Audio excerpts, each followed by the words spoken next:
Kalau kita napa niki istilahnya nyembelih hewan kurban sebaiknya disertakan bin atau bintinya, karena itu akan membuat kekhususan. Kula jenengan kirim Fatihah bin binti disebut Al-Fatihah ila ruhi ya Bapak Budi bin ya ngoten. Soalnya Pak Budi akeh ning perumahan iki. Ning kampung-kampung ngono akeh. Lah engko nek kesasar teko Pak Budi sing liyane kan repot.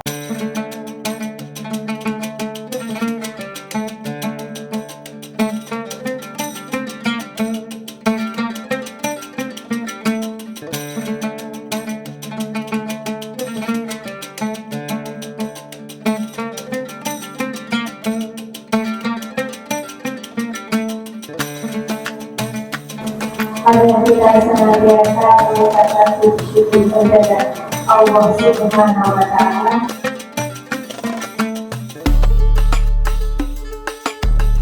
Yang ketiga, dalam kehidupan bertetangga ada hak dan kewajiban yang perlu kita junjung tinggi bersama supaya kehidupan bertetangga ini membuahkan hal yang baik, yaitu kenyamanan dalam kehidupan kita masing-masing. Mekaten antawisipun uraian tentang adab hidup bertetangga menurut syariat Islam. Monggo tasih wonten sekitar 15 menit untuk mendalami materi ini dengan tanya jawab, atau mungkin ada pertanyaan-pertanyaan lain. Monggo saged dipun aturake. Untuk pertanyaan yang pertama, Pak, ridhonya suami adalah ridho Allah. Bagaimana jika ada seorang istri yang ikut majelis pengajian namun tidak dapat izin dari suami dengan alasan suami ingin ditemani, dan jika istri tetap berangkat pengajian mana yang lebih Allah ridho, Pak? Ngaten. Terima kasih. Pertanyaan semacam ini telah muncul beberapa kali. Jadi sinten niki piyantune niki sing tanglet nggih. Kok ning kono ning kene kok ono niki terus niki. Ya. Nah niki. Ini ada seorang istri ya ikut pengajian tidak diizinkan oleh suami karena suami ingin didampingi, padahal prinsipnya ridho Allah pun terletak pada ridho suami kepada istrinya. Ini perlu dipahami maknanya. Ridhonya Allah kepada suami ini maksudnya dalam hal-hal yang baik. Kalau kalau istri taat pada suami dalam hal yang baik, maka ridho Allah akan ada di situ.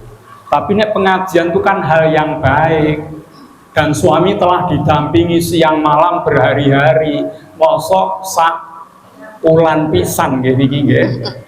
Ya, 1 bulan sekali njuk wektune namung sekitar 2 jam saja kok mboten dipun izini ya banget tenan.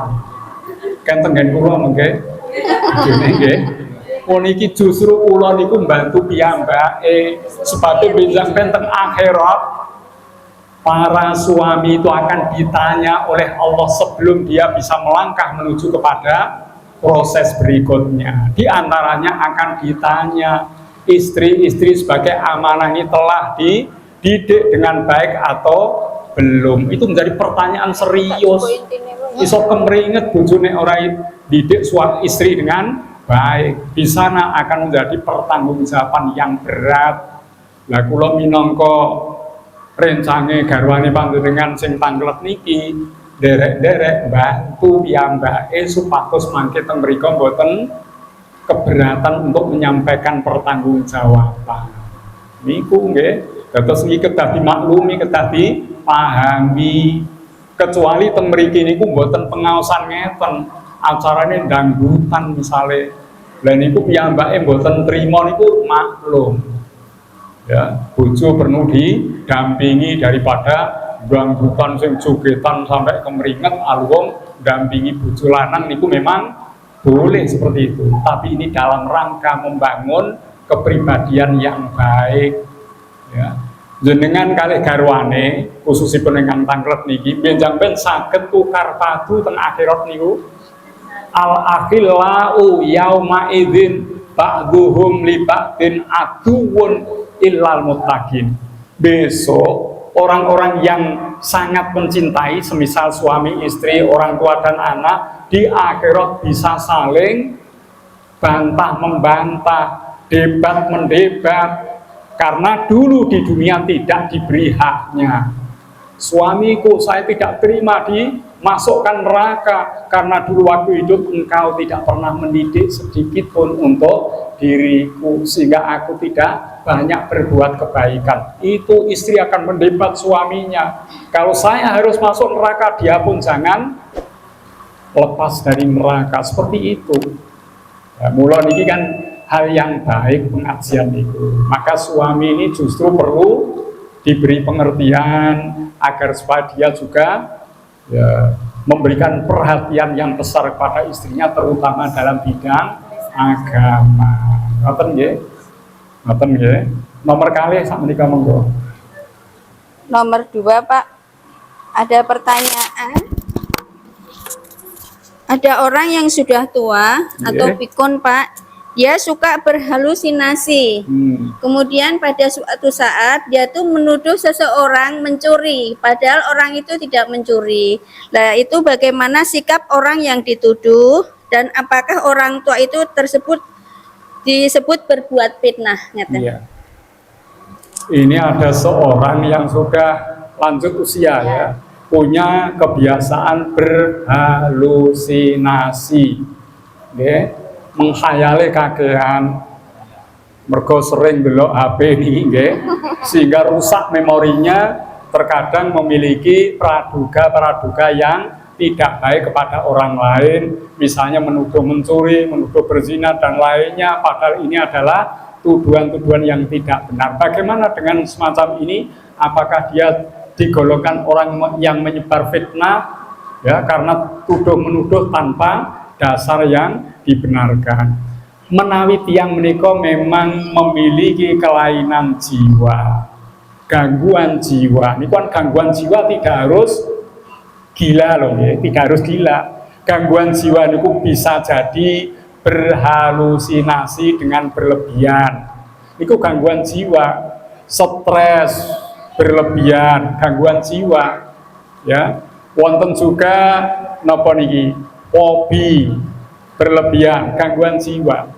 Jadi niki perlu dikonsulkan kepada psikolog. Perlu niku. Kalau dia memang mengidap gangguan jiwa jenis seperti itu, perlu ditangani oleh ya psikolog tadi untuk diberi napa istilahnya penanganan agar supaya normal. Lah nek ngeten iki pripun? Karena dia dianggap memiliki gangguan, maka perilaku-perilaku yang dilakukan di luar dari kemampuan. Jadi tidak tergolong fitnah. Tapi nek wonge waras, setelah dianalisa oleh psikolog ternyata orang ini memang sehat, tidak mengalami penyimpangan gangguan jiwa, maka seperti itu digolongkan fitnah. Kantun niku nggih. Jadi nek wong wis kena gangguan jiwa niku di luar hukum niku, nggih. Termasuk nggih istilahnya gila tapi dalam posisi yang lain. Tapi nek gila wis 100% kan semuanya menjadi rusak. Nek niki rusake namung sebagian. Jadi niki perlu dianalisa terlebih dahulu untuk menentukan apakah orang ini termasuk mengalami gangguan jiwa atau tidak. Kalau gangguan jiwa, maka apa yang disampaikan bukan fitnah, karena ini dia tidak berdasar atas kesadaran. Tapi kalau dia bukan orang yang mengidap gangguan jiwa, maka hal itu tergolong fitnah yang memang berakibat dosa bagi dirinya. Ngoten nggih? Monggo ingkang nomor 3. Untuk pertanyaan nomor 3, Pak. Mohon penjelasannya untuk berkorban yang di atas namakan keluarga, apakah pakai bin atau binti? Sampun nggih. penggunaan bin atau binti di dalam penyembelihan hewan kurban karena diperuntukkan anak, ya, ini perlu apa tidak? Nomor tunggal ngeten nggih, penggunaan bin ya, atau binti itu sangat diharapkan untuk menjadi kebiasaan, karena nanti kita semuanya kalau masuk di dalam surga akan dipanggil bersama bapak-bapaknya. Jadi wonten bapak sing dipun timbali Pak Widodo bin sapa Pak? bin Sumarto. Bin Sumarto. Teng swarga ngoten mengke. Soalnya Pak Widodo ini akeh ning kono. RT 15 niku wonten Pak Widodo. Kata Pak Widodo. RW 11 niku wonten Pak Widodo. Lha niku Pak Widodo panggil masuk grutu-grutu Widodo kabeh iki sing endi? Lah iki kan repot. Lah nek dipun timbali kanthi bin itu kan jelas, namung niki kok nggih. Nah, niku dados menawi kula jenengan akdun nikah, akad nikah juga bin disebut, binti disebut. Kula jenengan naik haji, bin disebut, binti disebut, ya.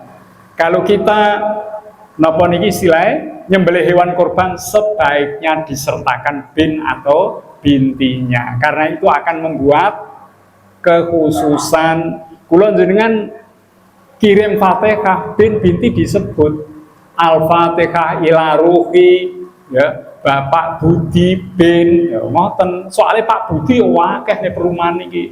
Nang kampung-kampung ngono akeh. Lah engko nek kesasar teko Pak Budi sing liyane kan repot.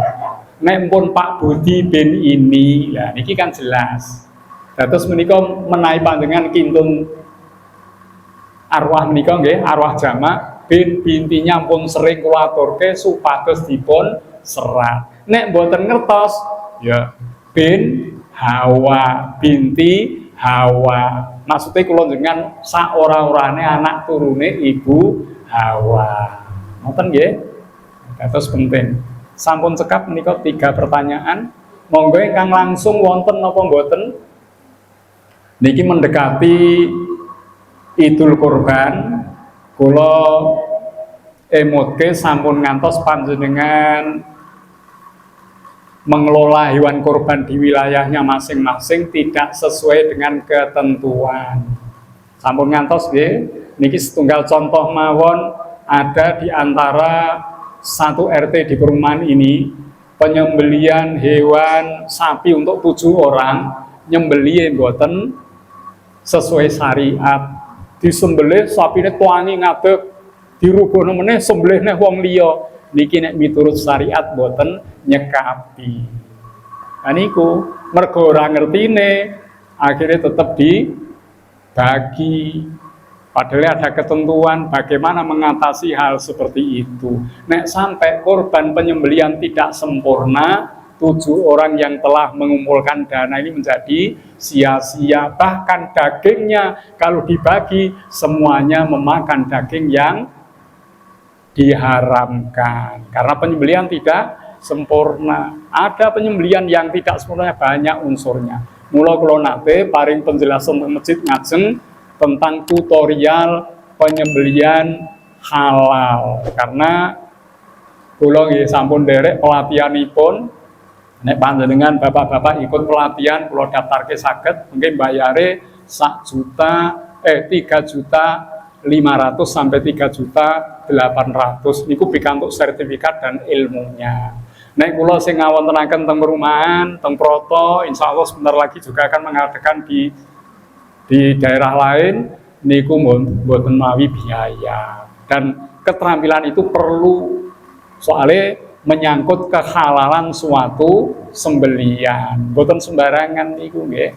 Lan mboten kedah kula ingkang nyembelih sinten mawon monggo, sing penting mun ngertos ilmune. Ngoten nggih. Misale malih ngeten, sapi disembelih, isek melirak-melirik, isek ana gerakane, langsung dipotong, putus lehernya. Soalnya ibu-ibu wis ora sabar, ibu-ibu wis nggodhoki banyu wis amal sunduke satene wis siap, durung mati-mati akhirnya pengkat. Niki termasuk menjadi bangkai. Menjadi bangkai. Nggih. Nek sing mati dhisik niku ndase, ini kini pun berarti ndase sing dadi bangkai. Sing mati dulu itu tubuhnya, ndase isek urip berarti yang jadi bangkai tubuhnya. Ngeri niku. Niku nek wedhus mboten napa-napa, paling ya 3 juta ganti itu. Tapi nek sapi 7 orang ya kan beresiko niku nggih. Niki sedaya monggo mengke lewat bapak-bapak niki kula nggih pengin ngawontenaken malih teng perumahan, soalnya banyak yang menginginkan itu agar supaya lebih jelas tentang pengelolaan hewan kurban di perumahan ini. Mekaten pertanyaan langsung mboten wonten? Sampun nggih? Nggih. Nggih. Ringkes mawon nggih. Terakhir nggih. Assalamualaikum warahmatullahi wabarakatuh. Waalaikumsalam warahmatullahi wabarakatuh. Pak Nun Sewu, menika soal waris. Nggih. Dulu emak kami masang gigi palsu emas. Ya. Kemudian itu masuk hukum waris tidak, Pak? Ya. Demikian. Sampun. Iya, sampun. Assalamualaikum warahmatullahi Waalaikumsalam wabarakatuh. warahmatullahi wabarakatuh. Kados Bu Alfi ini pun pinten-pinten kali menanyakan tentang waris lho, yen-yen nggih. Secara langsung mboten teng pengajian nggih nate, WA nate ya. Bagaimana hukumnya kalau seseorang memiliki gigi emas, berlapis emas? Niku riyen musim niku nggih, wonten sing perak, wonten sing emas. Riyen niku nggih guyu ngoten biak emas. Terus ana tengahe godhong waru nika kadang-kadang ngoten, kadang nggih emas daya lapisane niki pun sedo ya, dan itu dilepas lapisannya ini. Apakah ini merupakan harta warisan? Kalau itu punya nilai harga nominal termasuk harta waris. Lah tapi nek mboten disongkel Pak, wis kersane wis digawa mati, ya mboten dadi harta waris itu. Dan tidak dianjurkan mayat itu membawa unsur-unsur yang seperti itu. Sebaiknya diambil. Pakai cincin ya diambil, pakai nopo pen tulangnya yang pernah dipen dianu ya diambil. Sebaiknya tidak ada unsur-unsur yang menyertai jenazah itu. Maka nek zaman riyen zaman sakniki mun mboten wonten niku nggih Bu Alfi, sebaiknya diambil. Dan ini kalau pelaku saiki emas larang niki dilebur jadi harta yang banyak nilainya, termasuk bagian dari harta waris yang dibagi kepada ahli warisnya. Ngoten nggih. Para jamaah menawi anggen matur wonten kekirangan kekhilafan nyuwun agungipun pangsami, wallahul muwaffiq ila aqwamit thoriq. Wassalamu alaikum warahmatullahi wabarakatuh.